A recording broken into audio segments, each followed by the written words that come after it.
Today's vegetarian elite will be presented in Swedish and English with subtitles in Arabic, Olaxese or Vietnamese, Chinese, English, French, German, Indonesian, Italian, Japanese, Korean, Mongolian, Persian, Portuguese, Russian, Thai and Spanish.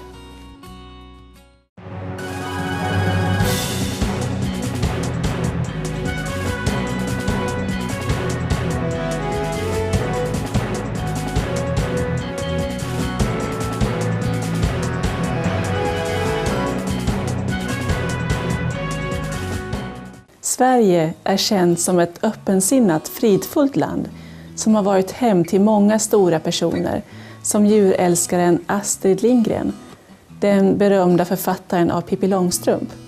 Politik utövas också på ett rättvist och progressivt sätt, och tidigare ledamot av Europaparlamentet och vegetarian Jens Holm är en aktad exempel på detta. Det var i norra Sverige där han växte upp och blev engagerad i naturens skönhet. Denna tillgivenhet och uppskattning för livet och skapelsen skulle tjäna som en bas för hans hängivna kampanjer som politiker.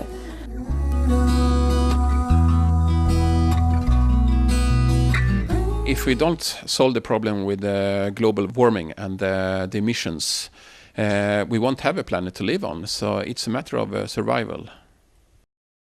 Som ett socialt engagerande och rättfärdig ungdom blev han mer och mer intresserad av rättvisa i världen. Detta fick honom till att studera sociologi 1996. Hans tidigare arbetserfarenheter omfattar undersökande journalistik för den svenska djurens rätt och arbetar som en prästansvarig för socialnämndens institution. I början av 90-talet blev han också medlem av det svenska Vänsterpartiet. Herr Holm slöade inte med sin tid.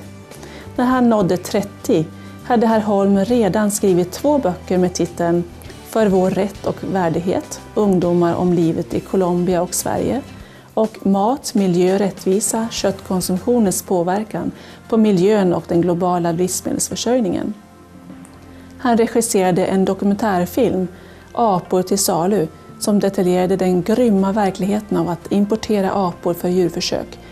Det är inte förvånande att vid 33 års ålder valdes herr Holm av det svenska folket att delta medlemskap i Europeiska unionen i den konfederala gruppen Europeiska enade vänster, Nordisk grön vänsterparti. Vänsterpartiet är känt för att föra innovativa koncept till liv.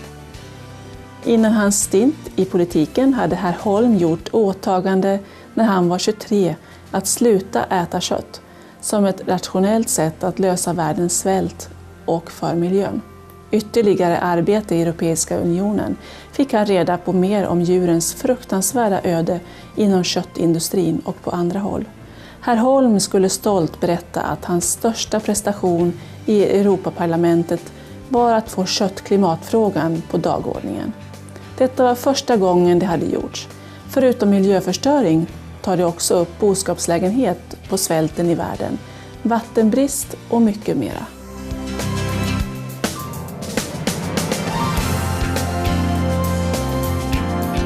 To produce 1 kilogram of beef, you need 15,000 liters of fresh water. Just take that as one example. And fresh water is that's a scarcity in the world. So if we would reduce the meat production, then we could have a lot of surplus fresh water, which could be used for other purposes.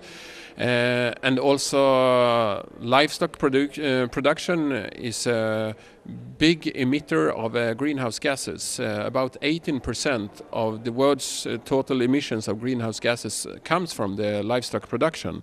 So by reducing or ending completely meat consumption, you're not only solving the problem with food scarcity, you're also giving a very good and strong solution to climate change and of course also to animal rights.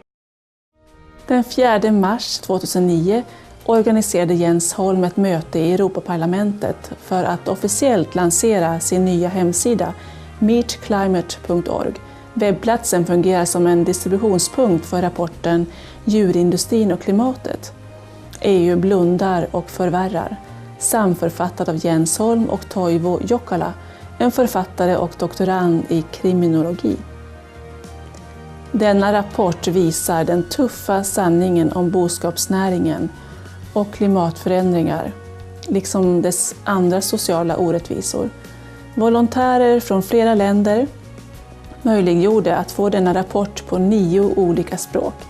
Närvarande vid den officiella startinsamling för att ge sitt fulla stöd var Edward Macmillan Scott, vicepresidenten av Europeiska unionen. Faktum är att Macmillan Scott själv hade just infört egen green card för vegetarianism, som är närvarande ganska populär i Storbritannien.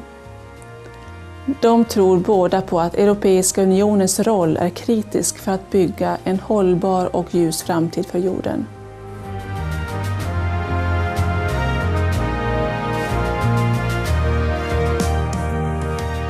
The key recommendation is that the European Union should reduce our emissions with up to 40% to 2020 compared to the levels of 1990, and that the emissions of greenhouse gases should be reduced with about 80% at least to 2050. We are ambitious and we are going to solve this problem. Only by doing so we can be credible and we can convince other countries like India and China and Brazil that they also have to deal with this problem.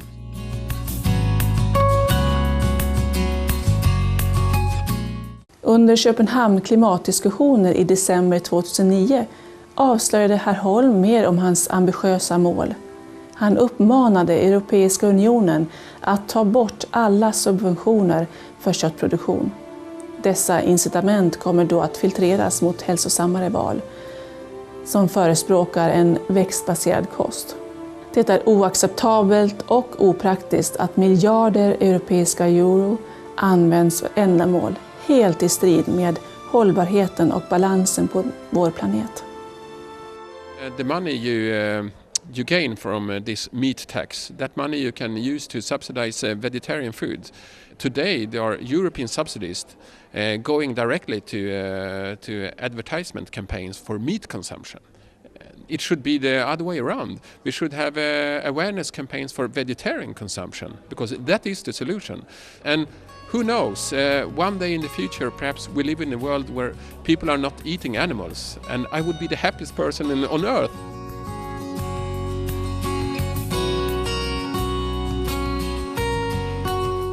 Herr Holm har också tagit en tydlig ståndpunkt i storskalig produktion av biobränsle som blir allt mer populär i efterfrågan nu för tiden.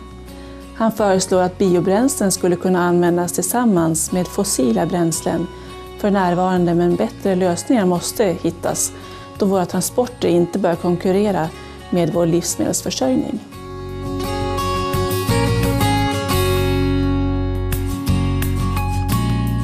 If we drive cars, well, then we would need to find different types of cars, electric cars, for instance, and cars that are powered by hydrogen could also be a solution. But large-scale production of biofuels could put food security into danger, and it's also quite dependent on pesticides and chemicals, and that cannot be acceptable.